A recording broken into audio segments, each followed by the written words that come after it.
Bienvenidos a mi plática. Welcome to the discussion of free will. The concept free will has elaborate discussion in law and political science. However, in this discussion, I'm going to focus on philosophical perspective. In philosophy, the concept free will is very important along with two other concepts. These are moral responsibility and determination.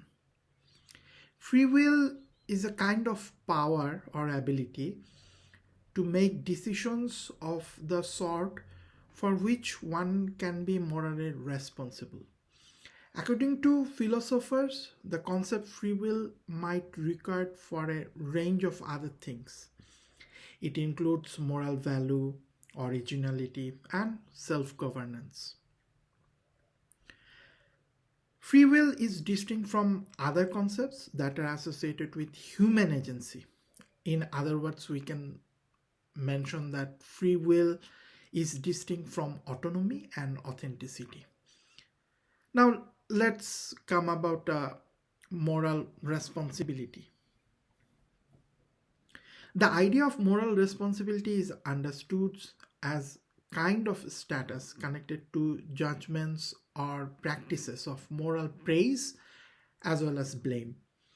The idea of moral responsibility is vital in the context of discussions of free will, specifically when we are discussing free will from philosophy perspective.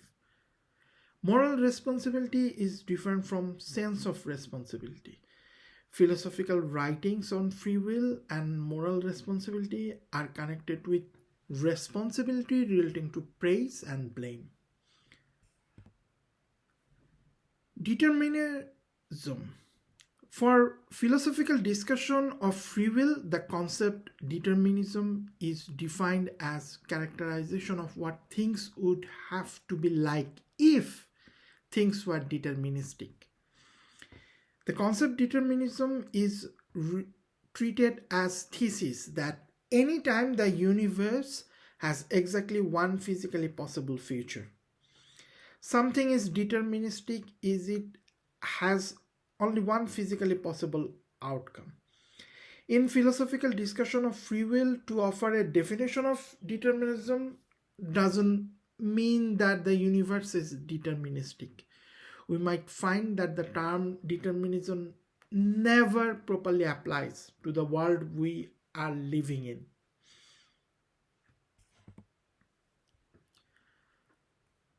Well, one may wonder whether the world is deterministic or not.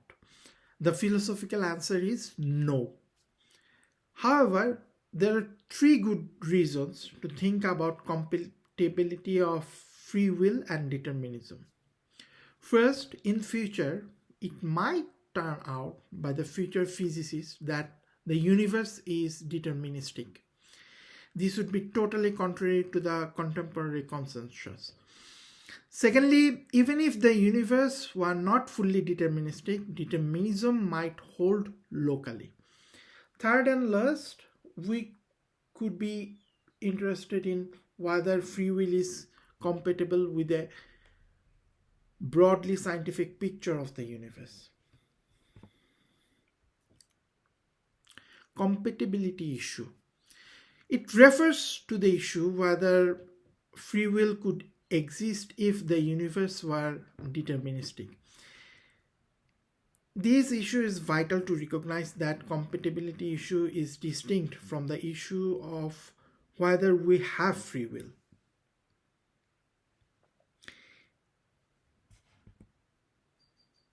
Incompatibilities. Those who hold free will is compatible with the universe being deterministic are considered as incompatibilities.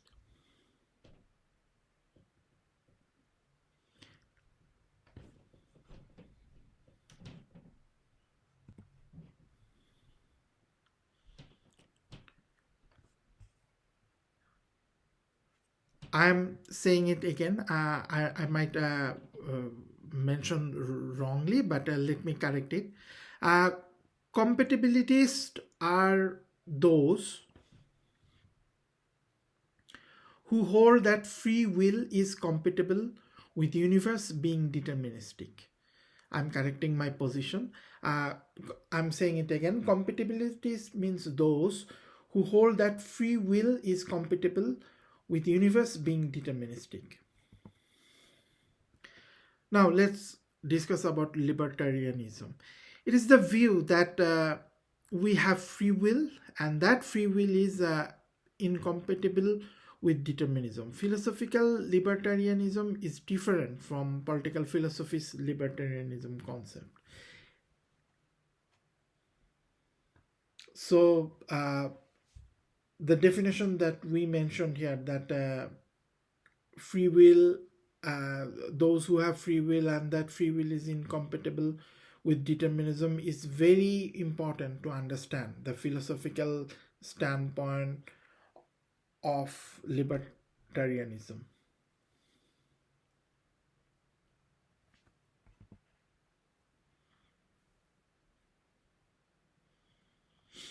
Now, when we discuss about free will, it is important to recognize that doctrines of determinism have been vital in the history of debate about free will. The problem of free will has emerged in history whenever people have been led to suspect that their actions might be determined by factors unknown to them and beyond their control. The core idea behind all doctrines of determinism is that all doctrines of determinism are threat to free will. These doctrines imply that, given the past and the laws of nature at any given time, there is only one possible future. Therefore, whatever happens is inevitable or necessary, given the past and the laws.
Now,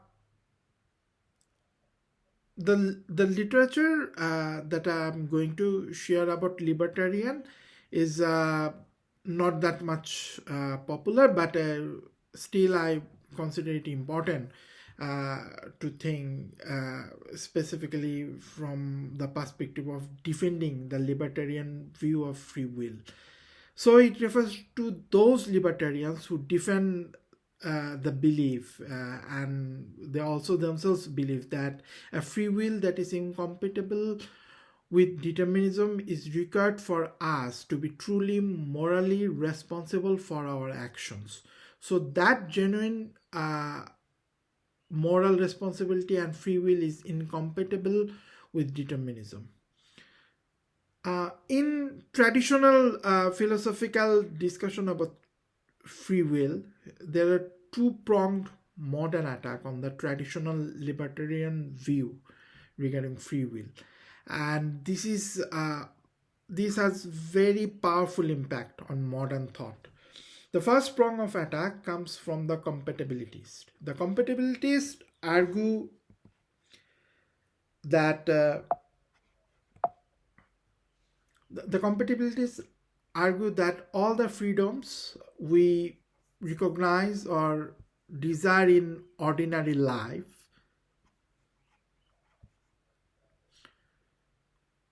is unnecessary. In other words, it says that the libertarian free will is unnecessary because we can have all the freedoms worth wanting, even if determinism should be true. I am going to clarify it again. The compatibilities argue that all the freedoms we recognize and desire in ordinary life are really compatible with determinism. In other words, this prong of attack refers that libertarian free will is unnecessary because we can have all the freedoms worth wanting, even if determinism should be true. Well, the second prong of attack argues that libertarian free will itself is impossible or intelligible and has no place in the modern scientific picture of the world. Now let's discuss about the consequence argument. To meet the challenge of popularity of compatibilism among modern philosophers and scientists, the libertarians have proposed new arguments for incompatibilism in modern philosophy, thinking about free will. So one of these arguments is called the consequence argument. This consequence argument has been described by philosophers in very implicit manner, informal manner, but here I'm going to split it up in 5 points. So the consequence argument can be illustrated in 5 points. Point 1, there is nothing we can now do to change the past. There is nothing we can now do to change the laws of nature. This is point 2. The point 3 is there is nothing we can do to change the past and the laws of nature.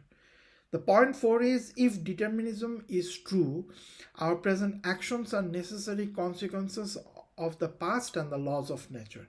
The final point is, therefore, taking into consideration of all 4 points, there is nothing we can now do to change the fact that our present actions occur. Regarding transfer of powerlessness principle, this concept is actually says in effect that if someone is powerless to change something, suppose X, and something else, suppose Y, that is necessarily going to occur if X does, then someone is also powerless to change Y.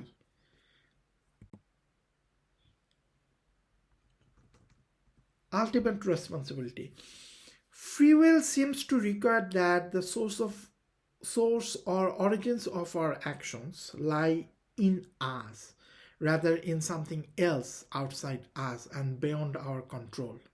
This is called the condition of ultimate responsibility.